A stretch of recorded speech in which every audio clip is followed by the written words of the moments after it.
22 নম্বর word, যেখানে আজকে একটা পরিচ্ছন্নতা অভিযান চলেছে। যারা আছেন, যারা যুবক আছেন, যারা বিএনপির নেতা কর্মী শুভানুধ্যায়ী আছেন, আমি যতটা জেনেছি তারা সবাই তাতে অংশগ্রহণ করেছেন। ওয়ার্ড ভিশন তারাও তাদের জ্ঞান, তাদের লজিস্টিক অ্যারেঞ্জমেন্ট নিয়ে সর্বাত্মকভাবে বা যৌথভাবে আজকের এই পরিষ্কার পরিচ্ছন্নতা অভিযানটা পরিচালনা করেছেন।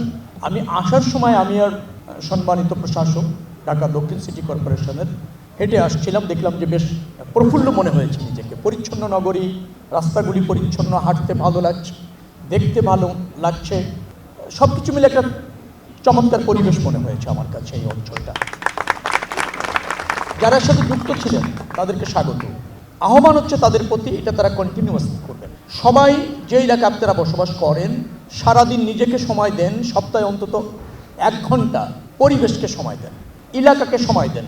একটু স্বেচ্ছাশ্রমের ভিত্তিতে আমরা যদি এলাকাটাকে গুছিয়ে রাখি, পরিচ্ছন্ন রাখি, শৃঙ্খলার মধ্যে রাখি, আমার মনে হয় তাতে একটা সুফল পাওয়া যায় এবং সেটা কিন্তু দীর্ঘমেয়াদী হয় এবং সেটা কিন্তু ধারাবাহিকভাবে সবসময় হয়। সিটি কর্পোরেশন আমাদের আছে, তাদের সক্ষমতার সীমাবদ্ধতা আছে, লোকবলের সীমাবদ্ধতা আছে, এটা আমরা জানি। পরিকল্পিতভাবে আমাদের নগরটা গড়ে ওঠেনি, এটা আমাদের একটা বড় দুর্বলতা।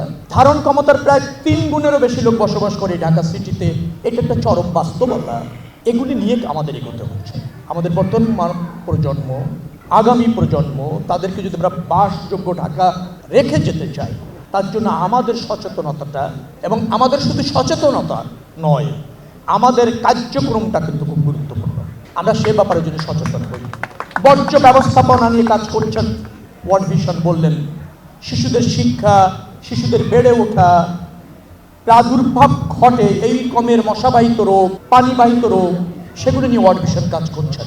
হ্যাঁ, তারা করছেন বৃহত্তর জনস্বার্থে, কিন্তু জনগণ হিসাবেও কিন্তু আমাদের কিছু দায়িত্ব রয়েছে। সিটি কর্পোরেশন বর্জ্য ব্যবস্থাপনা করেন।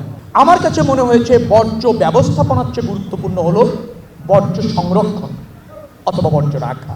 বর্জ্য রাখা, সংরক্ষণটা যদি আমরা সচেতনতার সাথে, সুন্দরভাবে, দায়িত্বশীলতার সাথে করতে পারি, তাহলে বর্জ্য ব্যবস্থাপনাটা স্মুথ হয়, সহজ হয়, কার্যকর হয়। যত্রতত্র বর্জ্য ফেলে বর্জ্য ব্যবস্থাপন করার কোনো নজির পৃথিবীতে নাই। অর্থাৎ আমরা বর্জ্য সংরক্ষণ বলেন অথবা রাখা বলেন, অথবা তাই বলবো, সেই জায়গায় আমাদের কিন্তু একটু সচেতন হতে হবে। আমরা যদি সচেতন না হই, তাহলে সিটি কর্পোরেশনের উপর শুধু দায় দিয়ে আর বর্জ্য ব্যবস্থাপনার জন্য কয়েকজন কর্মকর্তা কর্মচারী যারা সিটি কর্পোরেশনে আছে তাদের উপর দায়িত্ব চাপিয়ে আমার মনে হয় যে সফল হওয়া যাবে না। সচেতনতার পাশাপাশি নিজেকে ব্রত রাখা, এই জায়গাটা আমাদেরকে গুরুত্ব দিতে হবে এবং এটা করবেন। আমার প্রথম দাবি হচ্ছে রাজনৈতিক কর্মী যারা আছেন বাংলাদেশ জাতীয়তাবাদী দলের, আমরা ক্লিন ঢাকা করতে চাই, আমরা একটা সমৃদ্ধ নেশন করতে চাই, আমরা সবার আগে বাংলাদেশকে প্রাধান্য দিতে চাই। তার মানে হচ্ছে আমি বাংলাদেশকে ধারণ করব, আমার এই ধারণের মধ্যে দিয়ে বাংলাদেশ সমৃদ্ধ হবে।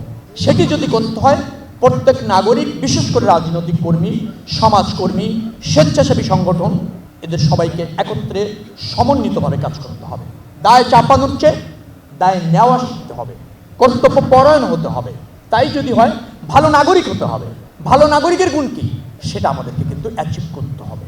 আমরা যদি সেভাবে পারি, ডেফিনেটলি বাংলাদেশ জাতীয়তাবাদী দলের সরকার ব্রুট মেজরিটি দিয়ে নির্বাচিত হয়েছে। এর প্রধানমন্ত্রী সর্বাত্মক চেষ্টা করছেন। আপনারা আমাকে নির্বাচিত করেছিলেন ভোট দিয়ে, সেই ভোটের মূল্যায়ন প্রধানমন্ত্রী করেছেন। আপনাদের সেই ভোটের মূল্যায়ন হচ্ছে আপনাদের নির্বাচিত প্রতিনিধিকে তিনি রাষ্ট্র ব্যবস্থাপনার সুযোগ করে দিয়েছেন। শুধু জনপ্রতিনিধি হিসাবে আমাকে রাখেননি, তিনি রাষ্ট্র ব্যবস্থাপনায় অংশগ্রহণের আপনাদের ভোটের মূল্য দিয়ে আমাকে সুযোগ দিয়েছেন। তার মানে প্রধানমন্ত্রী আপনার ভোটটাকে ওন করেছেন। আপনার ভোটটা যদি বাংলাদেশ জাতীয়তাবাদী দল এবং এই সরকারের প্রধানমন্ত্রী ওন করেন, তাহলে আপনাদেরও দায়িত্ব রয়েছে প্রধানমন্ত্রীর ডিজায়ারটা এবং দলের ডিজায়ারটাকে বাস্তবায়ন করবার।